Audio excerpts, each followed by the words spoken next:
ज़रूर जैसे ये 300 साल उधर रहे हैं और जब एक दफ़ा वो जब ख़त्म हो गया था तो ये कब फिर दोबारा दूसरे लोगों को मिला? जो कंस्टेंटाइन की जो हुकूमत थी उसमें जो बादशाह था ईसाई हो गया तो उसको तो फिर बाहर आ गए सारे, लेकिन उस ईसाइयत के बाद फिर बिदअतें फैलनी शुरू हो गई, बिदअतें फैलनी शुरू हुई और आखिर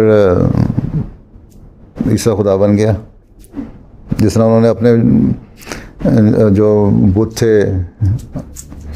मुख्तलिफ़ किस्म डेटीज़ जो रखी हुई थी उनको तो खुदा मानते थे ना, इस तरह उन्होंने ईसा अलैहिस्सलाम को खुदा बना दिया।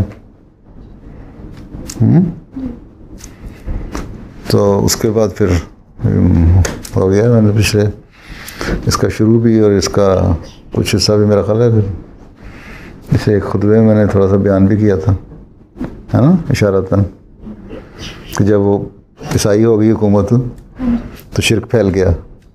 लेकिन अहमदियों ने इंशाअल्लाह ताला जब फैलना है तो शिरक नहीं फैलाना बल्कि वादानियत फैलानी है। इसको मैंने खुतबे में बताया था, खुदा अहमदी को बताया था। अच्छा, समझ आई? हज़रत मसीह अलैहिस्सलाम लिखा है कि ईसाइयत को फैलते में तो 300 साल का अरसा लगा था, लेकिन इंशाअल्लाह ताला जो मसीह मोहम्मदी है और जमात अहमदिया ने फैलना है इसको 300 साल का अरसा नहीं लगेगा और तुम देखोगे कि दुनिया में अहमदियत बड़े वसी पैमाने पर फैल गई है।